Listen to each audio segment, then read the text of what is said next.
Welcome to Perspectives El Paso. I'm Professor Leon Blevins of El Paso Community College Television. You may be able to tell from the decoration this is the fall season. This is the middle of October of 2017. Yesterday evening I was at a party, an introductory party for a woman, a former student of mine, who's running for a judgeship here in El Paso County. In that room last night were many of my former students, and I discovered that most of them had gone into government service, some into law, some into social welfare services, some were in teaching and doing other kinds of things related to community service. Several of them there were in law enforcement, police officers, some with the sheriff's department, some with the city police department. It reminded me of the interview that I have here today, a conversation with another one of my former students, Victor Araiza. Is that the way you say it? Araiza, yes sir. Araiza? Yes sir. And Victor was in my class a number of years ago, and I enjoyed having him there. He's one that I remembered by face and name. Now a lot of them I don't remember them until I see their face. I can't put a name with a face, but I do remember Victor. And went into criminal justice area and is now Chief of Police for the El Paso Independent School District, the district for which my wife worked for about 27 years in special education with deaf and hearing impaired. Victor, welcome to the show. Thank you for having me, sir. It's good to see you. Yeah, I talked to you about it before, but this is a time we can really get together and talk a little bit about different kind of policing. Yes, sir. Most of the time when people talk about policing, they're talking about sheriff's departments related to county, or the FBI related to the federal government, or related to city police departments. Yes, sir. A little more unusual is for educational. Mm-hmm. A couple of years ago, I interviewed Jose Ramirez, Chief of Police for the El Paso Community College District, and we discussed something at that time about concealed carry under state law in the state of Texas. Now yours is different than that because yours is down in the lower level of educational services. Yes, sir. All the way from elementary classrooms up through high school, right? Yes, sir, that's correct. Okay. You know, and I think one of the other areas is that now with part of the El Paso Independent School District has an innovative learning plan. Mm-hmm. And so we have students all the way up into their 20s that are returning back to obtain their GEDs, other educational opportunities that the school district offers. So it's not necessarily just a traditional, K through 12. We also have a lot of adult learners within our district. I wasn't aware of that. Yes, sir. Now then tell me about the size of your department and the structure of your department. Sure. I think one of the things that the analogy that I use when I do presentations for the general public and parents or what have you, and it's very simplistic, is sometimes because people don't understand, the assumption is that our officers are security guards, but they're all licensed Texas police officers. Mm-hmm. And again, kind of the analogy that I use is that of a football team. Everyone has kind of their favorite team, but the obvious distinction that they have is that they'll wear different uniforms, but a quarterback is a quarterback regardless of what team they play for. So whether it be the Sheriff's Department, whether it be the El Paso Police Department or another agency, our officers are all licensed Texas police officers. The only variation is the duties that we perform, and then additionally the responsibilities that we have. So we have 44 officers. Our district consists of approximately 10,000 employees and about 65,000 students, and we have 102 facilities that we're responsible for. Wow. So we are comparable to a municipal police department, throughout the state of Texas. We're about average size, but we have a relatively large school district and a large area of responsibility. We respond to all the calls for service related to our campuses. And I think another myth that exists is that we can only provide law enforcement services, on the four corners of the campus. But since our officers are licensed Texas police officers, if there's a situation that's unsafe or a concern that exists across the street or in the vicinity, we have an obligation and we have a duty to act also. Okay. So that's another aspect of it. And I think that the best rule of thumb that we give people is that if you see an officer and it says police on their uniform or on their badge or their vehicle, they have the same responsibilities as any other police officer in the state of Texas. Okay, let's then talk about interrelationships, working relationships. My daughter, who's now in the Dallas-Fort Worth area, for a number of years taught in the El Paso district, once in Northeast, once on the west side of the mountain, and then at MacArthur School. And I remember seeing on the news one night that Someone had observed, they called in, they saw someone walking on the MacArthur campus with a rifle. Yes, sir. You remember that case? Yes, sir. And then I saw that the city police were there, federal officials were there, your people were there, and I thought, oh my goodness, why were so many called into this situation? Right. Well, you know, we have an excellent collaborative relationship with our state and federal partners. And when you deal with a situation like that, you want to make sure that you have as many resources as you possibly can. Burgess High School is very close to MacArthur. And so there was a concern that there was a threat to that campus also. And so El Paso is very unique in that we have a lot of federal agencies here, and there's a great deal of collaboration, as I had mentioned. And so what we want to do is we make sure that we err on the side of safety and the side of caution. And the more resources that we have available to us, the quicker we can resolve a situation like that, and the quicker that we can ensure the safety of our students. And so, you know, there was an excellent response by our partners, and I received a lot of compliments, not from me, but from the parents in the community, because they saw all these resources come in, and they were very appreciative of the amount of law enforcement personnel that were there to ensure the safety of their kids. And they're spooked easily now because of what began, say, with Columbine in Colorado. Right. And I had a nephew and his wife living very close to Columbine High School when that event happened. I don't remember the exact year, but it was, I think, 1990s or something. And so people were very spooked and have been since then. And Yes, been sir. even as young as, say, 11 years old or something in Arkansas, young Right. kids with rifles shooting teachers and children. So people are spooked from the outside. Right. And so you understand why they would do that. Then we have issues inside the campuses. I remember when the police began to go into campuses over drugs and have ununiformed police officers in high school, such as Eastwood High School. I remember that one specifically. And pretending that they were students and then making arrests near the end of the school year. You still have some of these situations going on? Well, we've been very fortunate that within our department we have canine officers, and our canine officers also, obviously, they have narcotics dogs. Their primary function is to deter narcotic activity on our campuses, and those officers are responsible for conducting narcotic searches within their feeder pattern, our high schools and our middle schools. And so that's helped create a significant deterrent as far as the amount of narcotics that we see. You know, and I think one of the things that's important is that campuses are sometimes a reflection of what we see in society. And so there's not a magic line that exists around a public school that prevents the same types of incidents and, like, for instance, drugs and things like that. And so we make a very strong effort to assure that our kids are not exposed to those things. And so, you know, kind of the point that you had mentioned is the evolution of law enforcement into public schools. Well, there was a time when the school resource officer program was very strong and implemented not only here in El Paso, but across the state of Texas. And that consisted primarily of officers providing presentations to students, like on DARE and GREAT and things like that.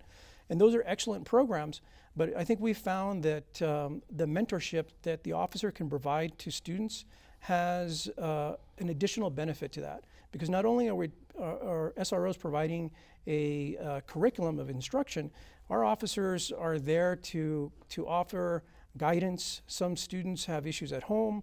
Some don't feel comfortable talking to their teachers. Some of them need a resource that can help them through whatever substance abuse issues they're having, issues at home. And so that's a broader perspective that we have, as acting kind of in a mentorship program. But, you know, unfortunately, our motto within our department is protecting the future. And sometimes we have to protect our students from other students. Right. And we protect our students from outside threats also.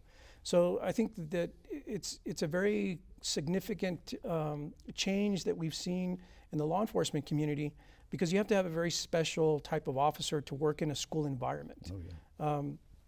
There are, you know, I think another method that I use to try to explain it to people is that if you had a neurological issue, you wouldn't necessarily go to a podiatrist.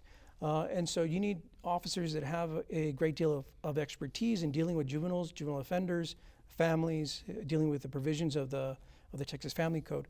And so I like to think of our staff and our officers as specialists in those particular areas. Many years ago, I had a situation where a young man at a church in a recreational facility that was dedicated sometimes for dramatic presentations, other times for sports, such as basketball. And he refused to leave while a group that I was with was working on drama. And he came up to me and he said, "Nobody can tell me what to do. Nobody can tell me what to do." Wow. And I began to tell my classes, that's the very essence of the criminal mind. Mm-hmm. That it doesn't matter what laws are out there, he's going to see what he can do to get away. And eventually he was arrested for crimes and so on. But getting inside the campus, let's say, when you see television news programs where it shows a resource officer, a police officer now, an armed police officer in a classroom, and he gets into a wrestling or tugging match with a student, turns her desk over, drags her across the room, and then is suspended or loses his job. What do you tell your officers? What is your training procedure to deal with those kind of situations? Yes, sir. You know, and I think one of it's beyond just our officers. It has to do with our campus administrators also, because the introduction of a police officer into a scenario like that, it elevates it. So our officers, and whether it's our officers or any police officer, they should be the last resort, not the first option. Mm-hmm. So when a discipline issue exists, it's about classroom management on the teacher's level. It's about classroom management for the student on the administrative level also. And again, if your first option is to reach out to a police officer to come intervene for a discipline issue, then it becomes very problematic for us. And so one of the things that we do, as I mentioned, is when we talk to our staff and we work on training with them, is to allow the campus to do their job. The classroom teacher, the assistant principal, or what have you, there's all kinds of avenues that they can take prior to requesting an officer. The only time the officer should necessarily be involved is if they have a relationship with that student where they can help to de-escalate the situation. But unless that student is a significant threat to themselves or others, there's not necessarily a role for us to come in a discipline model, to come in and elevate it to an arrest or to a charge. Now, you know, hindsight's 20/20, and I don't know this very specifics. I'm very familiar with the case that you're talking about, mm-hmm. But that's why it's very important to have officers that are accustomed to working with juvenile offenders and with students and with juveniles.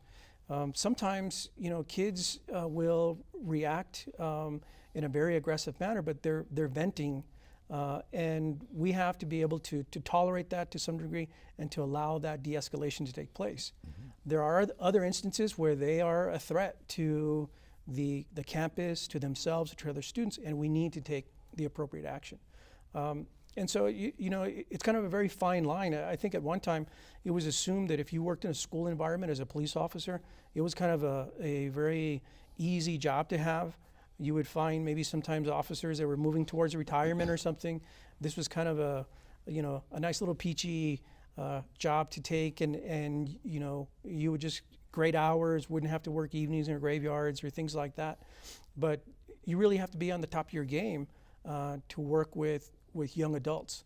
And so, you know, when you see things like that, I find it very unfortunate that maybe if those officers had received some additional instruction about allowing the school administration to take the appropriate steps, that it wouldn't have escalated to that point. Now, we hear a lot about see something, say something. Yes, sir.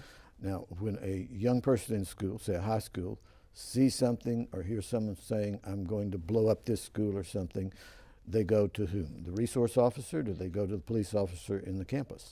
Well, you know, maybe I can help to kind of sort that out. The term SRO is synonymous with the term school district police officer. Okay. A school resource officer is just that, to be a resource. The profession is evolving into what they refer to as SBLE, school-based law enforcement. Okay. And that's primarily because school resource officer, that terminology was associated more with instruction and curriculum for drugs, and there was 16-week or 18-week curriculum that was associated with that. And those officers a lot of times would be in a position where they would build a rapport with a student, But if they had to take any action, they would reach out to a patrol officer to come in. So they didn't damage the relationship that they had with their students. But under the SBLE model, which is the school-based law enforcement model, those officers kind of do everything, and it's all under one umbrella. So the best approach to take is for them to contact law enforcement. We work very closely with El Paso Police Department. Calls are referred back to us. They can talk to their school counselor, to their teacher, or to their officer. We have officers at all of our high schools and all of our middle schools. And the important thing is to communicate that out to us. I think one of the things that we find that it's most difficult now in this day and age is that you and I were talking about is social media. People have a tendency, rather than tell someone and actually speak to someone face to face, is to send a post or to tweet something out. And those have a tendency to delay our response. So we prefer to receive the information directly, or they can call our dispatch office. We operate 24 hours a day, 365 days a year. So say you're the officer in the school. I'm the student. I'm looking at my Facebook posting, and here are these threats. Do I take that to you? Yes, sir. Yes, sir. And you know, they can provide that to us. They can provide it to the school administration. Our dispatch number is 230-2525. Say that again so we can scroll it. Yes, sir. 230-2525. Okay. And it's a 915 area code. Okay. And again, that's 24 hours a day, 365 days a year. Okay. And we have mechanisms that we can use to investigate those threats. And you know, to elaborate a little bit further is that if there's an area that we need some more technical support, we can reach out to our state and federal partners that can kind of help us track down those threats. And we've been very successful in doing that. Okay. Now, why did you go into this line of work? You know what? I have to tell you, I think that it's a calling. You know, in this day and age, there's a lot of negativity about law enforcement. Mm-hmm. And I can tell you that it's like any other profession. There are bad apples, and there are people that maybe should not work in this profession. But by and large, in my 31 years of law enforcement experience, I spent some time with another law enforcement agency here in El Paso. The majority of people that go into this profession are very well-meaning. They want to help the community that they serve. There's a few that bring a very bad reputation upon the rest of us. But again, I think it's a calling. And I can tell you that as a young man, I had an incident where the police were called to my home because my father was an alcoholic and he was very abusive. And the sensation and feeling that I had when they came of safety, I wanted to replicate that somehow. And I recognized that I wanted to be someone that people could come to and that we could help. I had an alcoholic father, and I have two sisters that are deceased now. And they became alcoholics, and I became an overachieving non-drinker, partly because of what I saw and did not want to be. Yes, sir. Is that kind of what you ran into? Yes, sir. Yeah, exactly. I mean, I don't drink, and you know, I don't smoke, and I don't hold any judgment over anyone else. Yeah, right. But everyone has an event in their life that maybe puts them on a path. And I think some of those things, you know, at the time I didn't understand why this was occurring to me as a young man in my youth, mm-hmm. and being kind of an only child, wanting, you know, to have someone for support. And so I think that I have a certain amount of faith, and that faith kind of helped direct me into this profession. And I've been very satisfied, and you know, I think that I was fortunate to come into this department and ascend through the ranks into this position. And I certainly didn't do it by any of my own merits. It's by having just a really good team, having mentors like yourself, and at UTEP and other agencies that helped provide the training that I needed to be able to, I hope, be a good leader. And I'm entrusted with a great deal of responsibility. Every day, thousands of parents bring their kids to our public schools, mm-hmm. Hoping and wanting to assure that their kids are safe under our care. And that's our main function, is to assure that they have a safe and secure learning environment. And so I take that very seriously, and I look for members of my staff that take that very seriously. Oh, great. That's great. Do you have any success stories to share? That you had situations, you and your officer situations, with some student or students group or something, gang, that you feel like that your team made a difference to get them going a different direction? Yes, sir. And it's very ironic. I think that a lot of times, I think it's not necessarily just in law enforcement. I think it's just as a whole in our society. We have a tendency to focus on the negativity of what takes place. And so, I have any number of officers that tell me and their immediate supervisors about incidences that they've had of young adults coming back to them. And even though they may have been arrested or charged with an offense, and coming back to them and telling them thank you, that put me on the right track. I needed that kind of eye-opener. I needed that guidance, because they were going down that wrong path. And the variation, I think, is part of it, is the adult system is punitive. Right. The juvenile system is rehabilitative. Right. And so we're actually giving them resources. The Juvenile Probation Department, which we work very closely with, has excellent programs that can help take a young adult and give them skills and the type of mentorship that they need to move on into a positive light in their life. And so we've seen that time and time again. And there's just any number of stories where things like that have transpired. And I think that, it's very complimentary when there's an issue and a family wants to talk to specifically one of our officers, because they know that family and they know that student. And those are types of things that I don't think the general public sometimes recognizes. Right. Now, my wife, as I mentioned, worked in special ed with deaf education. Shannon Blevins, her name. And there were times that she ran into abuse within the home. Yes, sir. And that affects what's happening in the classroom. Of course. And you have to deal with some of those, or parents come to you and say, it looks like we have a real problem. I had a student years ago in a class at community college, and she had started an incest survivors group. And she didn't tell on her father until she was 16 and realized big consequences. And so some of these come. At what stage do your law enforcement officers or your agency come into those? Well, we'll come in as soon as we're aware. As soon as the information is provided to us, we will help launch an investigation. Every person that holds any kind of licensing, for instance, a school nurse or a certified teacher, has an obligation to contact CPS if they're aware of any type of abuse, whether it be physical or sexual abuse that takes place. They have an obligation. But sometimes they may not be quite aware, or they don't realize the severity of it. So we have an excellent collaborative relationship with CPS. Right. And CPS will come out and conduct investigations. If they need to remove children from the home, they do that. And so we work very closely with those agencies when we're aware of it. The majority of the time, those types of incidences are occurring at home. And we'll collaborate with the El Paso Police Department or whatever the appropriate agency is in dealing with that. Okay. And I'm very fortunate to have a lot of officers that have come to me from other agencies that have a great deal of experience. So I have officers that worked with crimes against children as detectives in their organizations. And so I'm taking advantage of the wealth of expertise and knowledge that they have. And so we make sure that when we have these types of cases, we can guide the administration, or we can guide the parents. And unfortunately, sometimes the parents are actually the perpetrators. So we make sure that we do everything we possibly can to protect the student.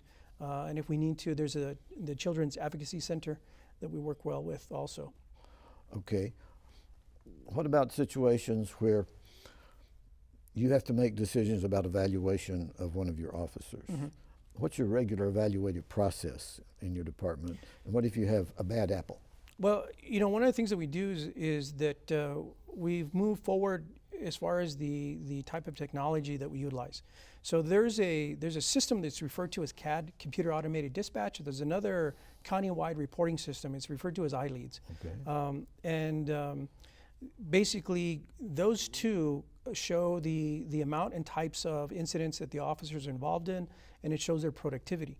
And so a lot of what we do is statistically driven, because I can tell you how much and what type of work an officer is doing. But one of the things that it doesn't measure are those interpersonal relationships that an officer has with the staff at the school or with the students. So we take those things into account. One of the things that we will not tolerate is an officer that abuses the authority that they have. And so, I think when I first was able to achieve this position, there was a little bit of criticism that I took from my staff, was because any complaint that we receive that walks in the door or the call, we take those complaints. And some agencies will say, well, if you're not willing to come and talk to the officer or talk to the internal affairs investigator, we're not going to follow through with your complaint. But we take every complaint that comes in the door. And that really helps give me a snapshot of what's going on with our particular officers. And if we have a repetitive complaint about rudeness, about the conduct of the officer, that gives us an opportunity to help grow that officer, whether through training or change our expectations of the officer.